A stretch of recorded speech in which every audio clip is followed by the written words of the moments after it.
अब हमारा टॉपिक है रिफॉर्मिंग। तो हम देखते हैं कि रिफॉर्मिंग एक्चुअली क्या होता है और हम इसको यूज़ क्यों करते हैं।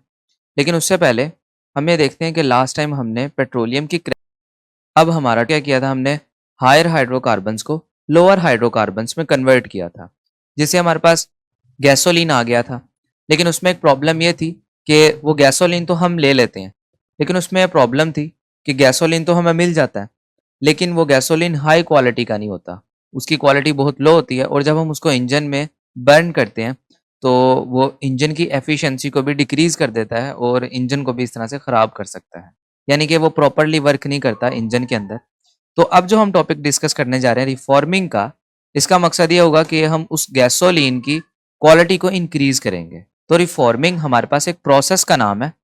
इस प्रोसेस में क्या होता है, हम फ्यूल की या हमारे केस में जो गैसोलीन है उसकी एफिशिएंसी को, उसकी क्वालिटी को इंक्रीज करते हैं, ताकि वो जब भी इंजन में बर्न हो तो हमें एक अच्छा आउटपुट दे सके। तो रिफॉर्मिंग के प्रोसेस में क्या होता है, हम एक स्ट्रेट चेन हाइड्रोकार्बन लेते हैं, जैसे कि गैसोलीन का मॉलिक्यूल हम ले सकते हैं, और इसको एक सूटेबल कैटलिस्ट की प्रेजेंस में हम ब्रांच्ड चेन हाइड्रोकार्बन में कन्वर्ट कर देते हैं, और इस प्रोसेस को हम रिफॉर्मिंग कह देते हैं। तो अब हम देखते हैं कि अगर हम रिफॉर्मिंग नहीं करते हैं फ्यूल की, तो हमारे पास क्या क्या चीज़ें इफेक्ट होती हैं, हमारे इंजन को क्या इफेक्ट हो सकता है।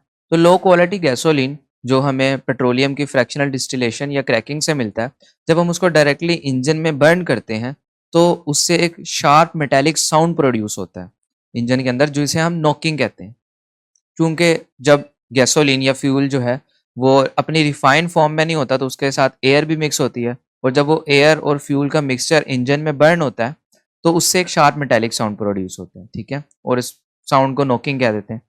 तो इस नॉकिंग से होता क्या है, यह हमारे पास इंजन की जो एफिशिएंसी है उसको भी डिक्रीज करता है, और इसके साथ इंजन ख़राब होने के चांसेस हमारे पास बढ़ जाते हैं। तो इस वजह से यह डिफेक्ट है अगर हम लो क्वालिटी गैसोलीन को यूज़ करते हैं अपने इंजन में। और इसके साथ लो क्वालिटी और हाई क्वालिटी गैसोलीन को हम किस तरह से आइडेंटिफाई करते हैं, तो उसको आइडेंटिफाई करने के लिए ऑक्टेन नंबर होता है, ठीक है, हर फ्यूल का ऑक्टेन नंबर होता है। जितना ज़्यादा ऑक्टेन नंबर होगा फ्यूल उतना ज़्यादा एफिशिएंट या हाई क्वालिटी का होगा। और इसके साथ आपने एक और चीज़ भी याद रखनी है कि जो स्ट्रेट चेन हाइड्रोकार्बन्स होते हैं उनका ऑक्टेन नंबर कम होता है, लेकिन जो ब्रांच चेन हाइड्रोकार्बन्स होते हैं उनका ऑक्टेन नंबर ज़्यादा होता है।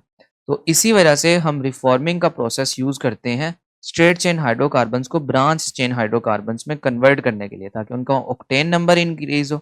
जब ऑक्टेन नंबर इंक्रीज होगा तो ऑब्वियसली उनकी एफिशिएंसी भी इंक्रीज हो जाएगी, और वो इंजन में नॉकिंग भी प्रोड्यूस नहीं करेंगे और इंजन को एफिशिएंटली रन भी करें। तो रिफॉर्मिंग को हम इस तरह से डिफाइन कर सकते हैं, conversion of straight chain hydrocarbons into branch chain hydrocarbons in the absence of air and presence of catalyst. तो इसकी अब हम एक एग्जांपल देख लेते हैं। हम एक अल्केन लेते हैं हाइड्रोकार्बन जिसका नाम है ऑक्टेन, और चूंकि ये स्ट्रेट चेन में है बिल्कुल, तो इस वजह से हम इसको कह देते हैं एन ऑक्टेन। तो जो दूसरा प्रोसेस है हमारे पास वो ये है कि हम टेट्रा इथाइल लेड की थोड़ी सी अमाउंट फ्यूल में ऐड कर देते हैं, और इससे फ्यूल की क्वालिटी जो है, यानी कि उसका ऑक्टेन नंबर जो है वो इंक्रीज हो जाता है, उसकी एफिशिएंसी इंक्रीज हो जाती है। लेकिन इसका एक डिफेक्ट ये है कि जब टेट्रा इथाइल लेड इंजन में बर्न होता है तो ये उसको स्मूथली रन तो कर देता है इंजन को, लेकिन जब ये एग्जॉस्ट पाइप से एमिट होता है ऑक्सीजन के साथ कंबाइन होकर लेड ऑक्साइड बनाता है।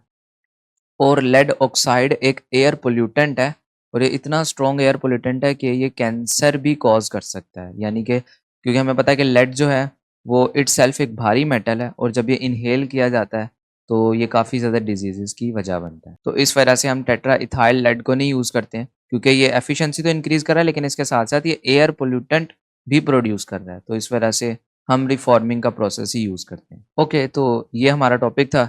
इसमें बस हमने गैसोलीन के ऑक्टेन नंबर को इंक्रीज़ करना था ताकि उसकी एफिशिएंसी इंक्रीज़ हो सके।